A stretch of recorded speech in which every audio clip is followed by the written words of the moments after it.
कि मोदी जी ने देश के लिए जो जो किया है हम उसका समर्थन करते हैं, तो या तो ये मान लें कि हम लोग जो है बेवकूफ़ हैं, बाप बच्चों को खाना नहीं खिलाए तो वो कहते जी भाई बच्चे ने कहा भाई मुझे खाना खिलाओ, कहते मोदी जी से मांग ले। हिंदुस्तान में 1,20,00,000 साधु हैं जिनमें 80 लाख साधु जो है रोज गांजा पीते हैं, और ईडी और सीबीआई ने मिलकर जो है एक तरह से बिहार के लोगों का जीवन जो है आने वाले समय में नरक बना दिया है। दोस्तों आदाब है, मैं नीस अहमद खान हिंद वॉइस से आपसे मुखातिब हूँ। मेरे साथ है रविंदर कुमार जी। रविंदर कुमार जी, आपका बहुत बहुत खैर मकदम में स्वागत है हिंद वॉइस पे। एक चीज़ होती है कि देश में जब कोई संकट आता है या कोई ऐसी चीज़ हो जाती है, मोदी जी का एकदम से एक सर्वे आता है मोदी जी के लिए, खासकर मोदी जी के लिए, और ये बताया जाता है कि कुछ भी चल रहा हो, कोरोना चल रहा हो, महंगाई का ग्राफ इतना नीचे पहुंच गई हो, लोग भूखे मर रहे हैं, लेकिन वो आता है कि मोदी जी का जो पॉपुलैरिटी ग्राफ है वो बढ़ रहा है। बिल्कुल, ये एक दो रोज़ के अंदर आ जाता है। अभी थोड़ी सी बातें हुई मोदी जी के जैसे कि इकोनॉमिक स्लो डाउन, ये सारी चीज़ें हुई, तमाम जगह से होने लगा है, उनके ऊपर अटैक से होने लगा, तो अब आ गया कि मोदी जी की पॉपुलैरिटी काफ़ी बढ़ गई है। तो ये क्या चक्कर, इसी टाइम पे पॉपुलैरिटी क्यों बढ़ती है जब आदमी दुखी है? अब 10 लोगों से पूछो तो उसमें 9 कहते हैं कि भाई हम तो बहुत दुखी हैं जी, जिनके बिजनेस चल रहे हैं। अब वो कहते हैं कि साहब हम तो दुकान एक दुकान थी, 2 दुकान थी, एक बंद कर दी है। उसका सामने हमारे एक दोस्त हैं मोहल्ले में, उन्होंने 3 दुकानें थी उनकी, एक दुकान पे आ गए सिमट के। ये हालत हो रही है बिजनेसमैन की भी, तो उसमें इनकी पॉपुलैरिटी इतनी कैसे बढ़ जाती है? ये एक पॉपुलैरिटी गेन करने का एक तरीका है। आपको याद होगा जब मोदी जी सरकार में आए थे तो अडवाणी जी ने कहा था मोदी जी बहुत बड़े इवेंट मैनेजर हैं। हाँ, कहा था। और इवेंट मैनेजर का काम क्या होता है कि वो जो है नखलिस्तान को क्रिएट कर देता है, कि रेगिस्तान है, कहीं पानी नहीं है, लेकिन वो नखलिस्तान बना देगा और आदमी को लगेगा जैसे मैं स्वर्ग में आ गया हूँ। तो गैलप पोल की एक परंपरा है अमेरिका में और वेस्टर्न कंट्रीज़ में कि वो जो है लगातार जैसे कोई भी काम होता है तो वो टीवी चैनल जो है उनका एक शक्ल है कि वो जो है गैलप पोल शुरू करते हैं और बताते हैं कि भाई इस फैसले पे कितने लोग पक्ष में हैं, कितने विपक्ष में हैं। तो गैलप पोल की व्यवस्था हमारे यहाँ चूँकि इतनी महत्वपूर्ण नहीं रही, तो हमारे यहाँ जो है स्पॉन्सर्ड जो है सर्वे करने वाले लोग होते हैं, उनको बता दिया जाता है भाई ये सर्वे आपको करना है। और उस सर्वे का एक तरीका ऐसा होता है, जैसे मैं आपसे एक सवाल करूँ कि भारत और पाकिस्तान में लड़ाई हो तो कौन जीतेगा? ए भारत, बी भारत, सी भारत, डी, तीनों सवाल सही हैं। अब आप इसमें कोई जवाब दे के देखो, आपका सवाल का जवाब वही निकलेगा जो मैं चाहता हूँ। अब इसी को आप चेंज कर लीजिए थोड़ा सा, सवाल का तरीका वही है कि भारत और चीन में युद्ध होगा तो कौन जीतेगा? ए भारत, बी भारत, सी भारत, डी, तीनों सवाल सही हैं। तो आप कहोगे, कोई सा भी कहोगे तो भारत जो है चीन को हरा देगा, लेकिन जो ज़मीनी सच्चाई है वो ये नहीं है। तो ये लोग जो ट्रिक्स ऑफ द गेम कहते हैं इसे हम लोग, तो ट्रिक्स ऑफ द गेम है कि मैं बता सकता हूँ कि अनिल जी से ज़्यादा दुनिया में ब्रह्मांड में कोई आदमी जो है प्रसिद्ध नहीं है। तो मोदी जी के जो समर्थक हैं ये इतने चतुर और मूर्ख दोनों एक साथ हैं कि वो जो है जनता को तो मूर्ख बनाते हैं और अपने को चतुर समझते हैं, लेकिन दरअसल वो देश को बर्बाद कर रहे हैं। इंडिया टुडे ने एक बड़ा पहले निकाला कि मोदी जी की पॉपुलैरिटी बढ़ रही है, 79% वो फेमस हो गए जी। और उसी चैनल, उसी सर्वे में उसे एक नया सर्वे एक और डाल दिया कि जो कालीपुरी है, जो अरुणपुरी की बेटी है, वो दुनिया की 50 सबसे ताकतवर औरतों में है। तो इसका मतलब क्या था कि भाई मैं तेरी बड़ाई कर रहा हूँ, तू मेरी कर। तो जिसे कहते हैं गंगा गए तो हाथ धो लो बहती गंगा में। तो ये जो सर्वे वाले लोग होते हैं ये बड़े बेईमान होते हैं, लेकिन सरकार को उससे मदद मिलती है कि जो लोग आलोचना करते हैं वो हतोत्साहित हो जाते हैं कि मेरे जैसा आदमी सुबह पढ़ने लगा, सी वोटर ने कहा है कि भाई मोदी जी को 75% लोग जो है पसंद करते हैं और कहते हैं उनकी हम नीतियों का समर्थन करते हैं। अब सी वोटर का ये जो देश पांडे है, ये कौन है? नानाजी देशमुख का बेटी का बेटा है। और नानाजी देशमुख कौन थे? वो बीजेपी के नेता थे, आरएसएस के नेता थे। वो नेता थे जिन्होंने कहा था 84 के दंगे में जो सरदार मरे वो ठीक मरे। तो इसका मतलब यह है कि ये कुनबा है, जो कुनबा जो है किसी भी रूप में, कहीं तो ये मैनेजर बन जाएगा, कहीं ये कुनबा जो है ग्राहक बन जाएगा, कहीं ये पत्रकार बन जाएगा, कहीं ये सांसद बन जाएगा, हर जगह वही कुनबा मिलेगा और एक ही जवान बोलते रहते हैं। अब ये 75% का जो इनका जो तरीका है कि दिखाना कि मोदी जी बड़े पावरफुल हैं, तो मोदी जी की वास्तव में मोदी ने किया क्या है देश में। अगर हम 7 साल में देखें कि मोदी जी ने क्या किया, मोदी जी ने नोटबंदी लागू की, मोदी जी ने देश में GST लागू की, मोदी जी ने देश में जो है लॉकडाउन किया, मोदी जी ने जितने काम किए लोगों को UAPA ले आए, मोदी जी ने जो है कश्मीर में जो है लोगों को 370 हटाकर बंदी बना दिया एक तरह से। मोदी जी ने जो अवमूल्यन किया हमारी सर्वोच्च न्यायालय की कार्यप्रणाली का।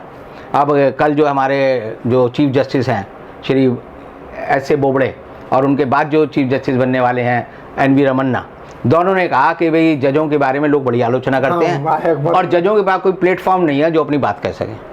तो सवाल यह है कि इसका मतलब यह है कि जजों को पता है कि लोग उनके बारे में क्या सोचते हैं। तो 2 लड़कियां बात कर रही थी, फिल्म देख रही थी, कहती है लड़के बड़े बदतमीज होते हैं, पता नहीं कैसी कैसी गंदी बातें करते हैं। तो दूसरी ने कहा कैसी बातें करते हैं, कहती वैसी करते हैं जैसी हम करते हैं। तो आदमी को खुद पता है कि वो क्या कर रहा है, लेकिन वो बड़ी अपनी विडंबना दिखाता है कि मेरे पास कोई जो है साधन नहीं है, प्लेटफॉर्म नहीं है जो मैं अपने दिल का दर्द जो है बता सकूं। यानी दिल का दर्द मेरा ही है, दूसरे का नहीं है। तो आदमी जो है बड़ा एक तरह से मैं कहूँगा कि हिंदुस्तान की जो पूरी रियासत है, जो सियासत है, वो आज के समय में ऐसी हो गई है कि आप एक प्रेमचंद की कहानी थी शतरंज के खिलाड़ी जी, वो पढ़ें तो वही लगेगा। एक मिर्जा अली थे और एक मीर अली थे, और दोनों जागीरदार थे और दोनों शतरंज के बड़े खिलाड़ी थे। उनको नवाब वाजिद अली शाह ने इसलिए रखा था कि वो उनकी सेना को, उनकी रियासत को बचाएंगे, लेकिन दोनों उसमें इतने मशगूल रहते थे कि दिन रात वो जो है एक दूसरे से शतरंज की चालें सोचते थे। अल्टीमेटली हुआ क्या कि मिर्जा की जो बीबी है उसने उसे मिर्जा को घर से निकाल दिया कि तुम यहाँ ये नाचपीटी शतरंज खेलते हो, घर का ध्यान नहीं रखते। वो भाग के जो है मीर के घर चला गया। मीर के घर वो जब वो शतरंज खेलते थे तो अंग्रेजी फ़ौज का जो है सिपाही आया और उसने कहा कि नवाब साहब ने बुलाया है तुम्हें और आपको जो है लड़ाई के लिए तैयार होना है। तो दोनों ने कहा कि आफत गले पड़ गई, लड़ाई में जाके मरना थोड़ी है हमें। वो दोनों भाग के जो है गंगा के किनारे एक मस्जिद थी, वहाँ जाकर उन्होंने जो है वहाँ पर अपनी फड़ बिछाई और शतरंज खेलनी शुरू कर दी। उधर नवाब वाजिद अली शाह जो है गिरफ्तार हो गए। तो जब वो शतरंज खेल रहे थे तो मिर्ज़ा अपनी चाल चलने वाला था, तो जो मीर है, मीर ने कहा कि मिर्ज़ा जी चाल चलो, लेकिन देखो अंग्रेज़ी फ़ौज आ रही है। उसने कहा तू मुझे बेवकूफ़ बना रहा है, मैं तो चाल चलूँगा। उसने कहा नहीं, उनके साथ तोपखाना भी है। कहते तोपखाना उपखाना कुछ नहीं है, ले मैंने तेरा जो है बादशाह मार दिया। और उसे बादशाह मार दिया तो उसने कहा साले तूने मेरा बादशाह मार दिया, मैं तेरे को मार दूंगा। दोनों ने तलवार निकाली और एक दूसरे को मार दिया। तो यानी जिन्हें कत्ल होना चाहिए था वाजिद अली शाह को बचाने के लिए, वो जो है किस लिए कत्ल हो गए? शतरंज के काट के बादशाह के लिए। तो हिंदुस्तान की जो पूरी जो सरकार है वो काट के बादशाह के पीछे घूमती है, असली बादशाह को बचाने के बारे में नहीं सोचती। और ये कहना कि मोदी जी ने देश के लिए जो जो किया है हम उसका समर्थन करते हैं, तो या तो ये मान लें कि हम लोग जो है बेवकूफ़ हैं। बाप बच्चों को खाना नहीं खिलाए तो वो कहते जी भाई बच्चे ने कहा भाई मुझे खाना खिलाओ, कहता मोदी जी से मांग ले। तो बोला बाप तो तुम मेरे हो, कहता मेरा बाप मोदी है। तो इस तरह की जो बातें हम करते हैं ये तर्कहीन बातें हैं। और इन बातों का दरअसल पूरा नतीजा ये है कि हमारा समाज जो है, हमारा देश जो है, हमारे लोग जो हैं वो गलत मुद्दों में उलझे हुए हैं। अब जैसे मुझे एक बात नहीं पता थी, मैं अपने को बड़ा समझदार समझता हूँ वैसे, लेकिन मुझे एक बात नहीं पता थी कि जनता में ये माना जाता है कि उद्धव ठाकरे का जो बेटा है आदित्य ठाकरे, उसने रेप किया था। किसका किया था? दिशा सालियान का। ये बात मुझे किसने बताई? मेरे घर एक औरत आई, उसने कहा कि उद्धव ठाकरे के लड़के ने रेप कर दिया। मैं तेरे को कैसे पता चला? कहती है ये व्हाट्सएप पे चल रहा है। मैंने व्हाट्सएप पे कैसे चल रहा है? तो मैं उसमें थोड़ा जागरूक हुआ, मैंने बात की, तो करते करते मुझे पता चला कि व्हाट्सएप यूनिवर्सिटी में बात फैली हुई है कि जो फ़ोटो आदित्य ठाकरे और रिया चक्रवर्ती की बताई जा रही है वो आदित्य ठाकरे की अपनी गर्लफ्रेंड के साथ थी, लेकिन उसको इन्होंने एक फेक न्यूज़ बनाकर, एक दूसरी फ़ोटो बनाकर उसमें दिखा दिए कि आदित्य ठाकरे कार में जो है रिया चक्रवर्ती के साथ बैठा है। और इसलिए ये दिशा सालियान का इन्होंने एक फार्म हाउस पे रेप किया, और रेप करने के बाद जो है ये दिशा सालियान ने सुसाइड कर लिया। और ये सारी बात में पूरी कहानी ये चल रही है सुशांत सिंह राजपूत में कि वो चाहते हैं कि आदित्य ठाकरे को जेल भेज दिया जाए। तो मेरे पास एक CBI के बड़े अफसर का फ़ोन आया, बोले जी जब वो सुप्रीम कोर्ट ने फैसला किया कि इसकी जाँच CBI को आ गई, तो बोले हमारे पास इसकी जाँच आ गई है, तो मैं क्या करोगे? बोले अब 2 दिन में आदित्य ठाकरे गिरफ्तार हो जाएगा और महाराष्ट्र की सरकार गिर जाएगी।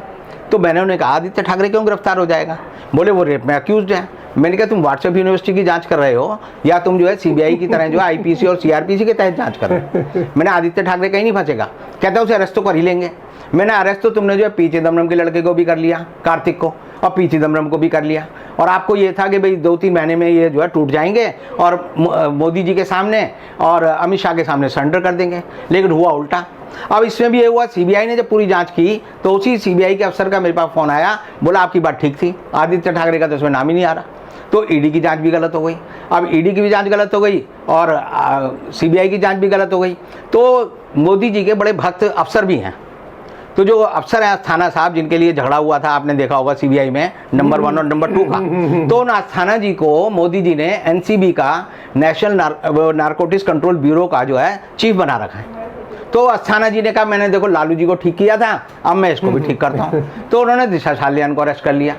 अब दिशा सालियान और 10 लोग जो अरेस्ट हुए हैं वो 59 ग्राम के यानी समझो गांजे के चक्कर में अरेस्ट हुए हैं। हिंदुस्तान में मिनिस्ट्री ऑफ सोशल वेलफेयर की जो साइट है वो कहती है हिंदुस्तान में 4 करोड़ लोग गांजा पीते हैं। हिंदुस्तान में 1 करोड़ 20 लाख साधु हैं, जिनमें 80 लाख साधु जो है रोज़ गांजा पीते हैं, जिसे वो बोलते हैं ये शिव बूटी है। और वो जो है चरस पीते हैं, चिलम लगा के पीते हैं, और जो चिलम पीते हैं उसमें दरअसल गांजा और चरस ही होती है, खुलेआम करते हैं और खुलेआम पीते हैं और बम बोले करते रहते हैं। तो ऐसी हालत में मेरे को एक बिहारी का फ़ोन आया, बिहार के रहने वाले हमारे पत्रकार मित्र हैं। उन्होंने कहा बिहार में तो 11 साल का बच्चा भी ये पीता है। तो मैंने कहा बिहार में कितने लोग पीते होंगे? उन्होंने कहा कम से कम जो है 2 करोड़ लोग जो है चरस और गांजे का इस्तेमाल करते हैं। और चरस और गांजे में ज़्यादा फ़र्क नहीं है।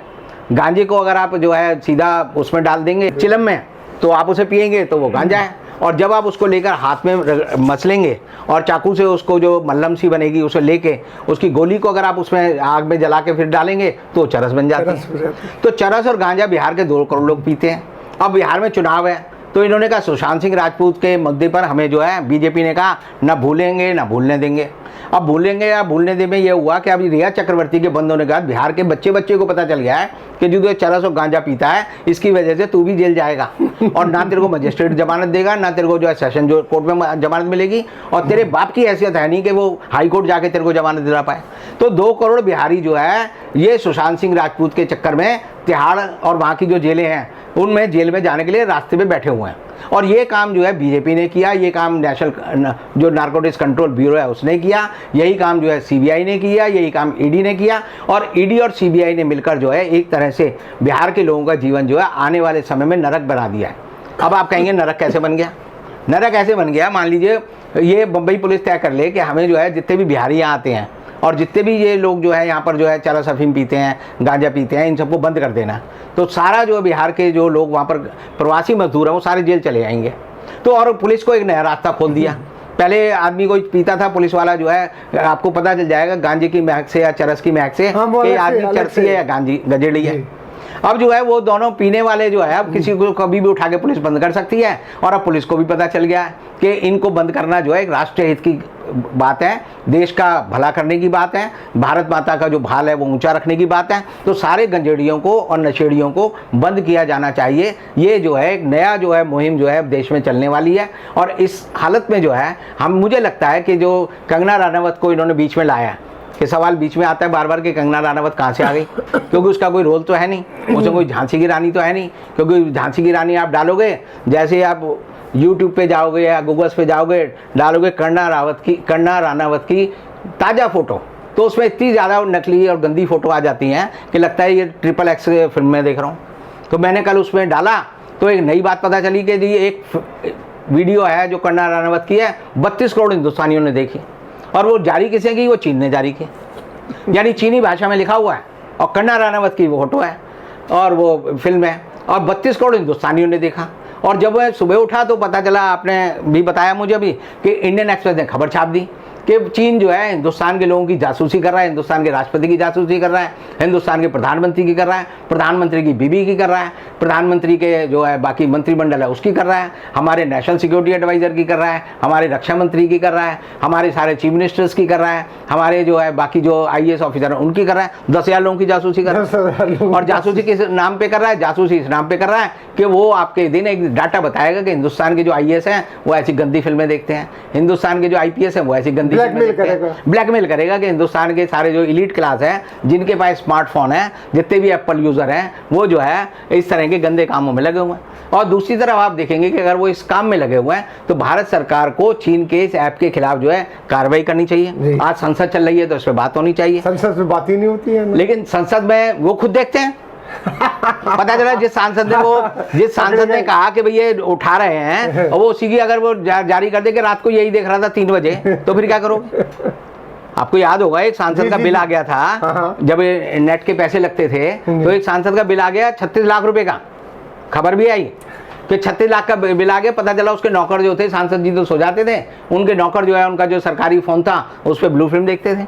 और अभी आपने देखा होगा एक प्राइवेट कंपनी का एम्प्लॉय था, उसे 5 करोड़ रुपए कंपनी के इसी नाम पे जो है ट्रांसफर कर दिए कि उसे ब्लू फिल्म का शौक था, और ब्लू फिल्म के बाद जो उधर से सवाल आता था इतने पैसे ट्रांसफर कर दे, उतने पैसे ट्रांसफर होते थे। वो केस दिल्ली में रजिस्टर्ड। तो हिंदुस्तान जो है आप देखेंगे बड़ा विचित्र देश है। जिन सवालों का और जवाबों का हमें इंतजार है वो कहीं नहीं है, बल्कि उसकी जगह ऐसी चीज़ें हमारे बीच में चल रही हैं कि कर्नल राणावत पे जो है अत्याचार हो रहा है। कर्नल राणावत को जो है वो कल एक मंत्री जी थे रिपब्लिकन पार्टी के, वो बड़े मज़े से एनडीटीवी पे कह रहे थे कि जिस मदन शर्मा पे हमला हुआ उसको जेट प्लस सिक्योरिटी दे दो।